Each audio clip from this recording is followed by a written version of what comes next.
Happy Thanksgiving.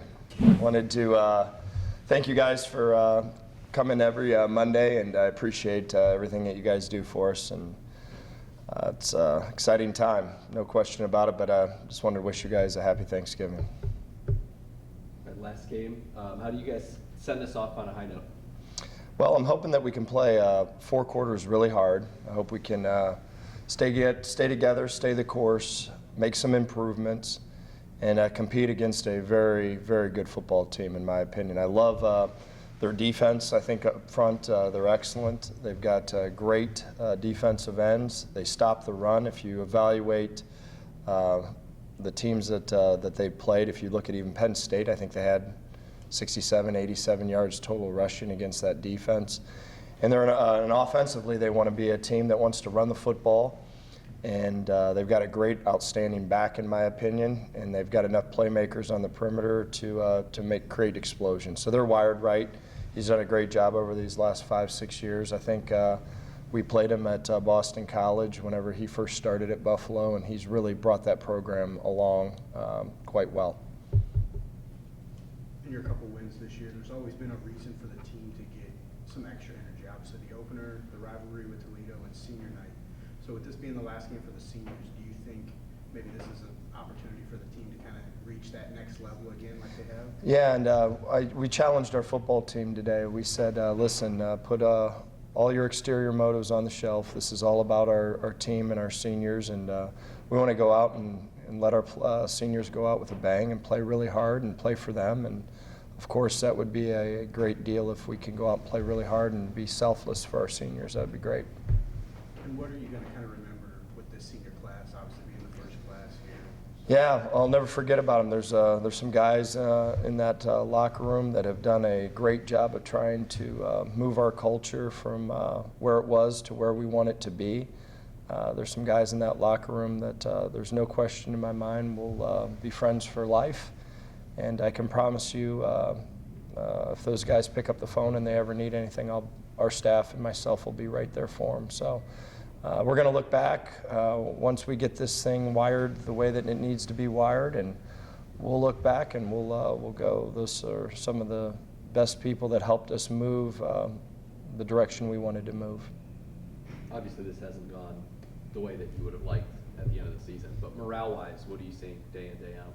Yeah, you still see a bunch of people that are fighting to change their habits right now. That's our biggest challenge, is changing habit, changing our way of doing business from day to day.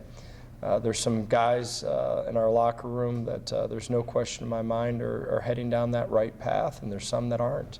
And I alluded to that at the end of the game. I was as passionate as I've been about where we're going to go, and we are going to go in that direction. We know the problems. We've been here long enough to figure it out. And now it's nose to the grindstone and finding every single way known to man to get it right. And it's going to take some time. We all know that.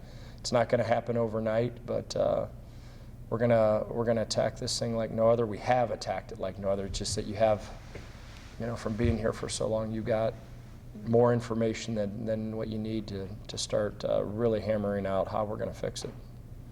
Specifically with Jared Patterson, it seems like the first guy very rarely gets him on the ground. How do you prevent him from gashing you and getting big chunk plays? You gotta gang tackle this guy. This guy is a dynamic back, in my opinion. They're wired the right way. They recruited linemen that can change the line of scrimmage, that can take your 3 technique and knock them back to the linebacker depth, and just give the guy some space. And he's really, really difficult to tackle. Got great vision, tough as all get out. Super impressed with him. You've mentioned it a couple times this year, but just how far you've come from where you guys first started. How would you kind of assess where the team is at after where it started when you got here? Yeah, the thing that's exciting about it is we have made a bunch of strides, and there's obviously, whenever you're taking over a program, you want it to go from 0 to 100 fast. And there's some things that we have definitely taken steps in the right direction, and there's areas that we haven't. And we're going to attack those areas like no other. We're going to recruit really, really hard, and we're going to make sure that we have people in that locker room that are 100% bought into doing everything in their power to win for Bowling Green, do everything in their power to graduate, and do everything in their power to develop into young men that we know could be leaders in the community. That's all we want in that locker room. And people that want to be here are going to be here. We've got great coaches that'll mentor them and bring them along. But if you don't, then it's time that you go in a different direction. But we're going to recruit our tail off. We're going to make sure that we bring in the right people. And at the end of the day, it's a people industry. It always has been. And we're just going to chip away at it and get our football team wired the way that we want it to be wired.